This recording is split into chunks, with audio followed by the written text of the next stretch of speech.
Okay, let's do this. I'm so excited to talk about this one, for real. Welcome, all fellow wannabes. Welcome to the channel. I am Gabriel Fast. I do claim to be the wannabe critic. Today, we're continuing a little series that's been ongoing for the past God knows how long because I have too many projects going on.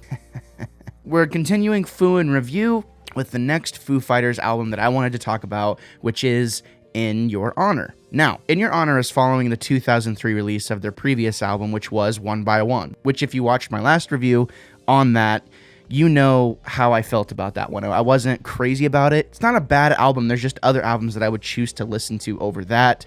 And there's good songs on it for sure, but nothing to really keep me around. They followed that album up with this album, which was a double album.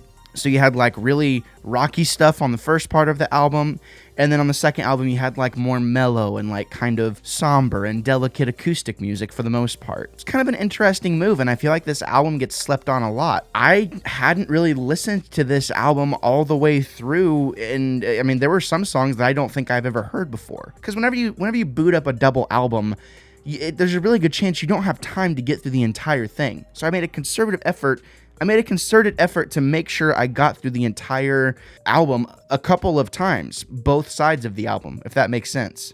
That can be a task at times because it's over an hour of music to listen to, several times to have the best review possible. But I gotta say, I'm glad I took the time to do it and really listen to it because there's some really good stuff there. This is the most diverse piece of work that the Foo Fighters have ever put out, in my opinion. On the first half of the record, you have some pretty amazing songs. It starts it right off with a song called In Your Honor, which is one of the best openings to an album, not only in the Foo Fighters discography, but also just in rock music, period. It's a really solid open to the record. It also reminds me of the opening from the Foo Fighters album Wasting Light called Bridges Burning, and it's just so big, and it's just such a great way to kick off the album. Then it's followed up by No Way Back, which is a banger of a song. The drums are so good.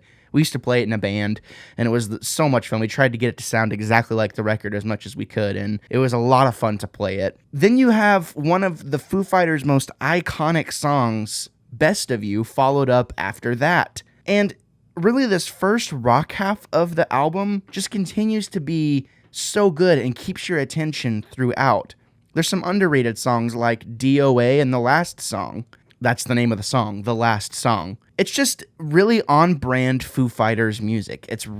I can't say enough good things about that part. Then we move to the more delicate part in the second half of the record, and there's some good songs on there. I do have to say that part is less memorable for me because I like the rockier stuff. I want to headbang and, like rock out and just have a good time. And this just kind of, it takes you from being up here to going kind of down here in a way, if that makes sense. Part of me is like, if you listen to this all the way through, you're going to kind of have a roller coaster of emotions, and that's not a bad thing. But for those people who just want to rock out, the first half of the album is the one for you. It's almost like they tried to bring in a whole different audience with the second half of the album, with the softer side. There's a lot of people that probably appreciate that second half of the record more than I do. I think it's still really good. It's just not my favorite thing. Part of me is thinking, I wish you would have just like made an hour of like just really heavy rock stuff instead of branching off into something different. But kind of taking a dip into the more personal side,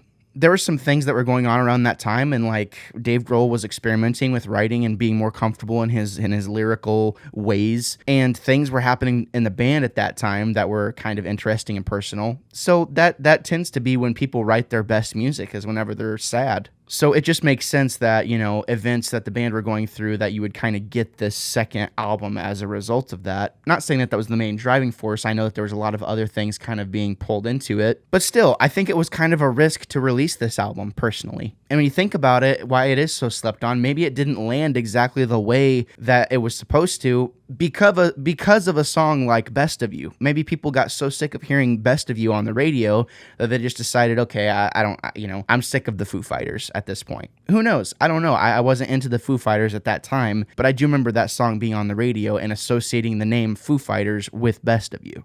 So there's that as well. All in all, I think this is a really great album, though. I still think it is incredibly diverse for them to do this, and it was kind of a risk for them to put this double album out. There's a part of me that wishes they would have just done like a 50-minute to an hour long album of just solid rock music. But I understand, that gets old after a while as an artist. You want to branch off and do more things. It's great. As far as the score goes, I'm going to give it an 8. I think it's awesome, and I think you should definitely buy it. I'm going to buy it on vinyl because I think that would be a really interesting listen on vinyl to be able to get through that entire thing, flip each side, because there's so many songs, and just, going through it. So that's my next vinyl purchase, just so you know. Well, thank you for stopping by. I really appreciate it. I appreciate you taking the time out of your day to watch this review. I'm really passionate about the Foo Fighters. This is going to be kind of an ongoing series that I'm doing.